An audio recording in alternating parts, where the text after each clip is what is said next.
Victory classes online platform पे आपका बहुत बहुत हार्दिक स्वागत और अभिनंदन। आज हम बात करेंगे क्लास 10th के चैप्टर नंबर 6 के अंदर एक बहुत इंपॉर्टेंट टॉपिक की जिसको थेल्स थ्योरम बोलते हैं। ठीक है साहब, और बच्चों को काफी ज्यादा टफ भी लगती है और इसको तो आप बहुत इजी लैंग्वेज में समझने की कोशिश करेंगे कि अच्छा बहुत इंपॉर्टेंट एग्जाम में ये आने लायक क्वेश्चन है। ठीक है साहब, आया हुआ भी है बोर्ड के, अगर आप पुराने पेपर्स देखेंगे तो आपको ये क्वेश्चन दिख जाएगा। अब इसके सबसे पहली बात करेंगे, इसके होते हैं दो नाम। ठीक है, एक नाम होता है इसका बेसिक प्रोपोर्शनल थ्योरम, जिसको शॉर्टकट में बीपीटी भी बोलते हैं। इसी बीपीटी का एक और नाम है जिसको बोलते हैं थेल्स थ्योरम। तो ये आपको क्लियर ध्यान रखना। ठीक है सर, और हिंदी मीडियम के जो हमारे साथी जुड़े हुए हैं इनको बोलते हैं आधार अनुपातिकता प्रमेय या थेल्स प्रमेय। ठीक है सर, हिंदी के अंदर।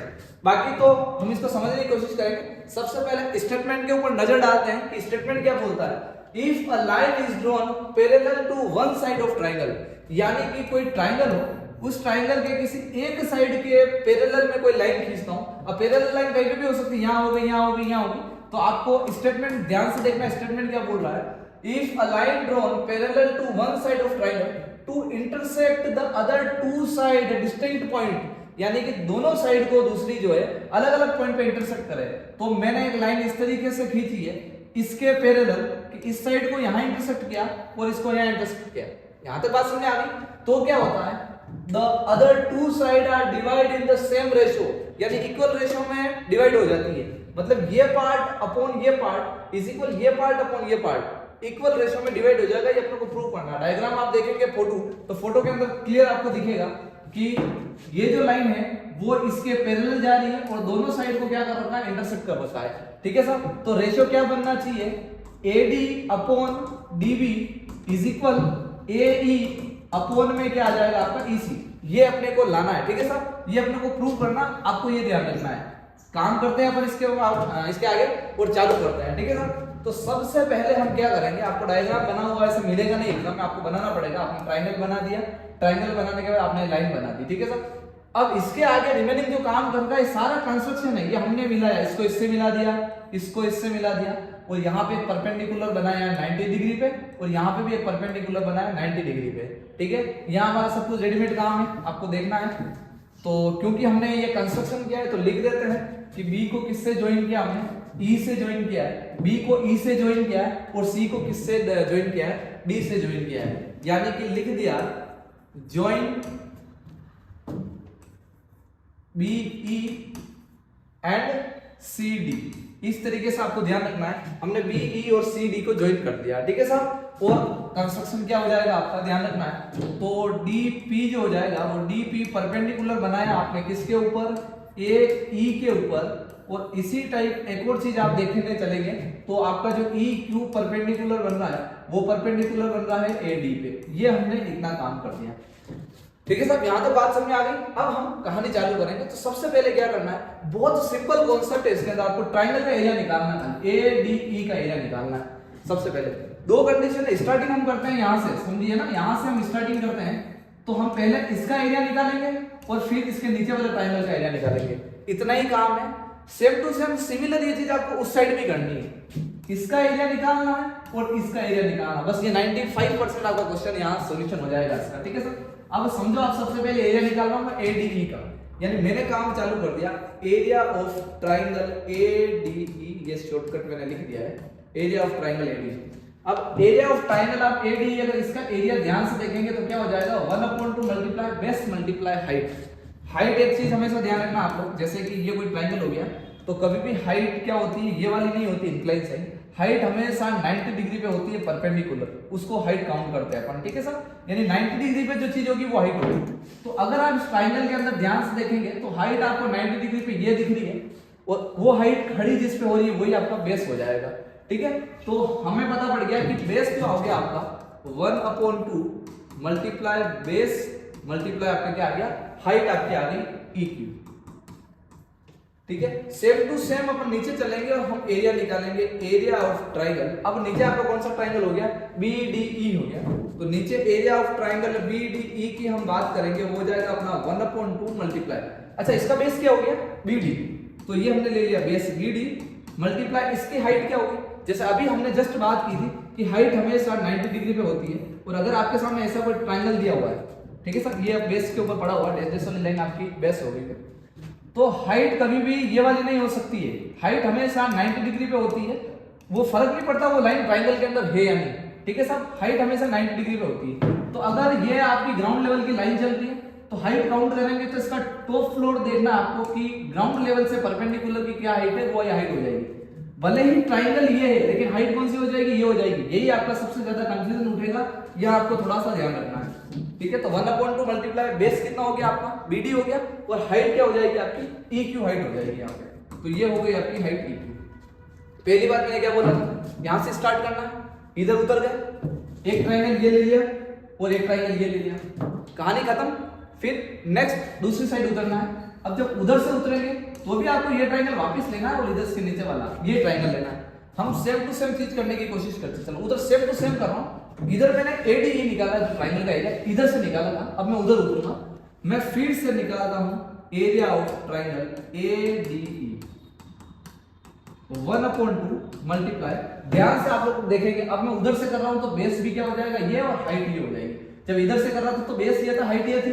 अब आपको ध्यान ये रखना, इधर से बेस ही हो जाएगी, हाइट ही हो जाएगी। बेस हो गया मेरा AE मल्टीप्लाई हाइट हो जाएगी मेरी DP, ठीक है सर। अब नीचे उतरे उधर तो अपना ये वाला ट्राइंगल लेना है। यहां पे ट्राइंगल आपका चला जाएगा ट्राइंगल DEC, उससे कोई फर्क नहीं पड़ता आपका नाम आप कैसा देते हैं ना, कोई DEC बोल रहा है, कोई ECD बोल रहा है, आप सीक्वेंस कैसे भी दे सकते हैं। ध्यान रखना सीक्वेंस हमेशा आपका ऐसे होना चाहिए, ठीक है सर। अब चल गए हम 1/2 मल्टीप्लाई। अच्छा बेस कितना हो जाएगा यहाँ पर, बेस हो गया अपना EC और मल्टीप्लाई हाइट, वापिस इसका टॉप फ्लोर देखो ग्राउंड से कितना है, DP ऊपर हो जाएगा। यहां तक उम्मीद करते हैं आपका काम खत्म, लगभग 90% क्वेश्चन यहाँ सॉल्यूशन हो गया, ठीक है। अब क्या करना है आपको, यहाँ थोड़ा सा ध्यान रखना है, इनका आपस में डिवाइड करना है, ठीक है सर। ये इक्वेशन 1 मान लेता हूँ, ये इक्वेशन 2 मान लेता हूँ। इन दोनों का अगर मैं डिवाइड करता हूँ, इक्वेशन 1/2 इक्वेशन 1/, अगर 2 मान के चलेंगे तो क्या आएगा, ये चीज आपको देखनी है। यहाँ पे क्या हो गया मेरा, area of triangle ADE upon area of triangle BDE is equal to, direct कर रहे हैं आपको, डायरेक्ट देखना है। यहाँ से 1/2 से 1/2 कैंसिल हो जाएगा, AD अपॉन DB बचेगा, AD अपॉन BD बचेगा आपका, AD अपॉन BD बचेगा, EQ से EQ कैंसिल, ये और ये सेम है और ये सेम कैंसिल हो गया, तो ओनली AD और BD बच गया। तो यहां से मेरे पास ये इक्वेशन आ गई है, इसको नोट कर लेंगे। सेम टू सेम काम हम इधर करेंगे, ठीक है। इक्वेशन इसको प्यारा सा नाम दे देते हैं, इक्वेशन 3, इसको नाम दे देंगे इक्वेशन 4 और ये 5। हाँ, इक्वेशन के नाम से आपको नहीं डरना, इसीलिए हमने पैटर्न फॉलो किया था, ठीक है साहब, कि हम इधर से उतरेंगे, ये ट्राइंगल एक ट्राइंगल, दोनों ट्राइंगल का एरिया डिवाइड, पहली चीज खत्म।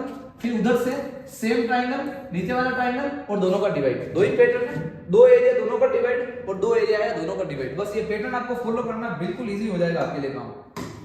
तो क्वेश्चन ध्यान में रखना, करना क्या है, area of triangle ADE upon area of triangle DEC हो जाएगा।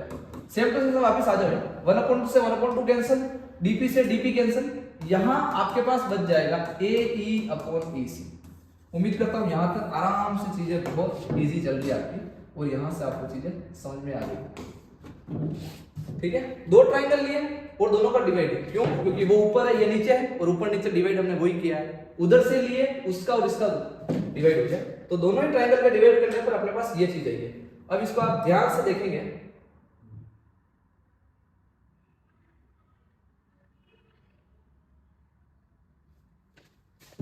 हाँ, अब इसको ध्यान से देखेंगे आप तो आपको क्या दिखेगा, यहाँ पे ध्यान दोगे। हाँ, अब यहाँ आपको आगे क्या ध्यान रखना, एक प्रॉपर्टी होती है माइंड के अंदर रखनी बिल्कुल, कि कभी भी आपके सामने दो कोई पैरेलल लाइन है और मैं एक पैरेलल लाइन पर सेम बेस लेता हूँ। सपोज मैंने बेस सेलेक्ट कर दिया कि यहाँ A से B तक मेरे पास बेस होगा, ये AB बेस होगा। इस सेम बेस से इन सेम पैरेलल लाइन के बीच में मैं कितने ही ट्राइंगल बना दूं, ये ट्राइंगल बना दिया, ये ट्राइंगल बना दिया, ये ट्राइंगल बना दिया, ये ट्राइंगल बना दिया। आप कितने ही ट्राइंगल आप यहाँ कंस्ट्रक्शन कर लो इनका, इन सारे ट्राइंगल का एरिया जो होगा वो हमेशा क्या होगा, आपस में इक्वल होगा, ये आपको ध्यान रखना। अच्छा, मैंने ये चीज क्यों बताई, यहाँ पे नोट करो, कोई पैरेलल लाइन दिख रही है आपको, तो यहाँ आपको जरूर दिखेगा कि DE और BC जो आपकी ये होगी, ये पैरेलल लाइन होगी, ठीक है साहब। ये DE और BC ये पैरेलल लाइन है और ये सेम बेस है। देखो BC बेस के ऊपर ही एक ट्राइंगल ये बन गया और इसी बेस के ऊपर ये ट्राइंगल ये बना। तो बताइए इन दोनों ट्राइंगल का एरिया इक्वल होना चाहिए, नहीं होना चाहिए। बस मैं इसीलिए यहाँ लिख रहा हूँ आपके सामने, ट्राइंगल का एरिया लेकर के लिखूंगा। ट्राइंगल का एरिया क्या आपको ध्यान रखना है कि area of triangle BDE is equal हो जाएगा area of triangle DEC। Reason नहीं लिखना, आपको रीजन जरूर लिखना, रीजन नहीं लिखना आपको है ना, भूल नहीं जाओ रीजन लिखना, ये चीज आपको ध्यान रखनी। अच्छा रीजन क्या हो जाएगा यहाँ पे, रीजन हो जाएगा both triangle are on same base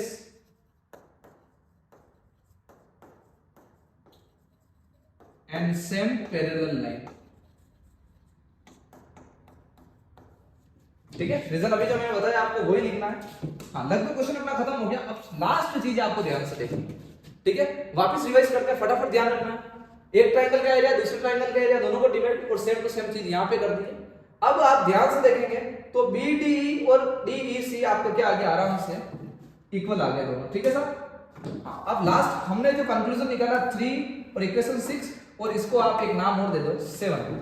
तो यहाँ आपको लिखना है बाय इक्वेशन 3। अच्छा जिनका डिवाइड आपको नहीं देखना, रिजल्ट देखना अपने वाले ना, 3, 6 एंड 7 तीनों से क्या होगा ध्यान से देखिए। इधर आपका क्या हो गया, एरिया ऑफ ADE, इधर भी एरिया ऑफ ADE हो गया। ठीक है, अब यहाँ BDE हो रहा है और यहाँ DEC हो रहा है, और हमने अभी निकाला कि BDE और DEC क्या है, दोनों सेम है। यानी कि क्या हो गया, ये वाला और ये वाला इक्वल है और ऊपर वाला तो वैसे ही इक्वल है, यानी ये दोनों क्या हो गया आपस में इक्वल हो गए। और अगर ये दोनों आपस में इक्वल हो गए मतलब क्या हो गया इनका, ये वाला पोर्शन भी इक्वल हो जाएगा। यानी इस इक्वेशन से मुझे क्लियरली पता पड़ गया कि AD अपॉन जो आपका चला जाएगा BD इज इक्वल हो जाएगा AE अपॉन में EC। ये थी आपकी थेल्स थ्योरम, बहुत ही आसान कॉन्सेप्ट है। लास्ट में आपको ये ध्यान रखना है, अगर आप लिख भी चलते इन चीजों को वापस सेम लिख देते तो फर्क नहीं पड़ता। क्यों, क्योंकि वापस मैं आपको समझा देता हूँ। यहाँ पे area of triangle ADE upon area of triangle BDE is equal में आप इसको लिखते हैं area of triangle ADE upon में एरिया ऑफ ट्राइंगल DEC। ठीक है सर, इक्वल क्यों लिखा, क्योंकि हम लिया है क्योंकि BDE और DEC इक्वल है, तो BDE और DC इक्वल है इसलिए दोनों इक्वल हो गए। और अगर ये दोनों इक्वल है तो इनकी वैल्यू भी इक्वल है, तो मैंने डायरेक्ट वो लिखी थी। ठीक है, उम्मीद करता है यहाँ तक बहुत इजी कॉन्सेप्ट आपको समझ में आया हो, जानकारी पसंद आई हो, क्वेश्चन आपके लिए हेल्पफुल हो, तो जरूर आप इसको लाइक करें, आगे से आगे अपने दोस्तों के साथ शेयर करें और चैनल को सब्सक्राइब करें। Thank you.